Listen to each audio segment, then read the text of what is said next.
दिल्ली शराब नीति पर सीजीआई की रिपोर्ट में क्या है, क्या बढ़ेगी केजरीवाल और आप सरकार की मुश्किलें।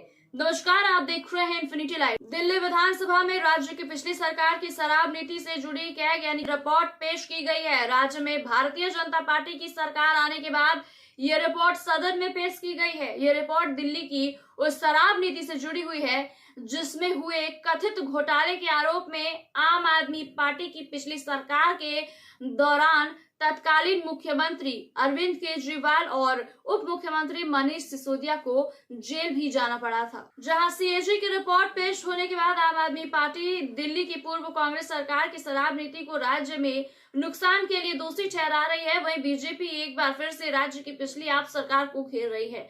नजर डालते हैं कि दिल्ली की शराब नीति में सीएजी की ऑडिट रिपोर्ट क्या कहती है। सीएजी के मुताबिक दिल्ली को आबकारी विभाग से मिलने वाले कर राजस्व का एक बड़ा हिस्सा हासिल होता है जो कुल टैक्स रेवेन्यू का करीब 14% है। वहीं दिल्ली में शराब की सप्लाई और उसकी बिक्री के कई स्तर पर लोग भी शामिल होते हैं। इसकी शुरुआत शराब बनाने वालों से होती है जो दिल्ली के बाहर है। वहां से शराब दिल्ली के ठेकों यानी कि विक्रेताओं के पास आती है। इसके बाद शराब अलग अलग कॉरपोरेशन वेंडर्स, निजी वेंडर्स, होटल, क्लब और रेस्टोरेंट के जरिए उपभोक्ताओं तक पहुंचती है। वहीं दिल्ली को शराब से एक्साइज ड्यूटी, लाइसेंस फी, परमिट फी, आयात निर्यात शुल्क वगैरह के तौर पर राजस्व मिलता है। वहीं सीएजी की जिस रिपोर्ट को लेकर सत्ता पक्ष और विपक्ष के बीच हंगामा मचा हुआ है वो साल 2017-18 से साल 2020-21 के बीच का लेखा जोखा है। इस दौरान नवंबर 2021 के बाद दिल्ली में शराब नीति में बदलाव किए गए थे जिसे 1 सितंबर 2022 को वापस ले लिया गया था। सीएजी ने अपने ऑडिट में दिल्ली में एक्साइज विभाग के अधीन शराब की जो सप्लाई है उसमें कई अनियमितताओं के बारे में बताया है। सीएजी ने अपनी रिपोर्ट में एक्साइज विभाग में कामकाज पर कई सवाल भी खड़े किए हैं और इससे करीब 2027 करोड़ रुपए के नुकसान का अनुमान लगाया गया है। वहीं दिल्ली में शराब नीति का जो मुद्दा है वो लंबे समय से एक राजनीतिक मुद्दा रहा है और इस पर बीजेपी ने उस वक्त की आम आदमी पार्टी की सरकार पर भ्रष्टाचार के आरोप लगाए थे। इस मामले की प्रवर्तन निर्देशालय यानी ईडी और सीबीआई ने भी जांच की है और आपके कई नेताओं को गिरफ्तार भी किया गया है।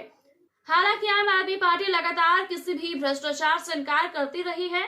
सीएजी ने अपनी इस रिपोर्ट में साल 2017 से 21 के बीच दिल्ली की पुरानी शराब नीति से जुड़े कई नियमों के उल्लंघन की बात की है।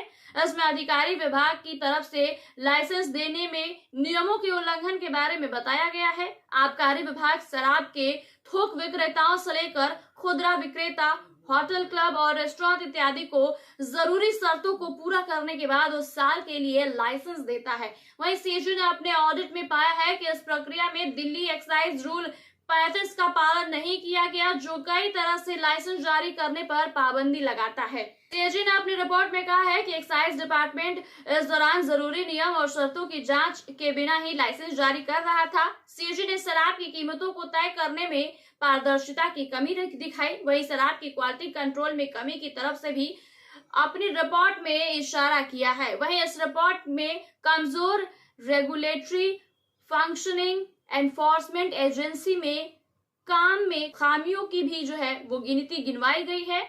सीएजी के मुताबिक साल 2021-22 की नई शराब नीति को शराब के कारोबारों में मनमानी रोकने और दिल्ली के सभी इलाकों में शराब की सप्लाई को पुख्ता करने और कारोबार में पारदर्शिता लाने जैसे मकसद के लिए तैयार किया गया था।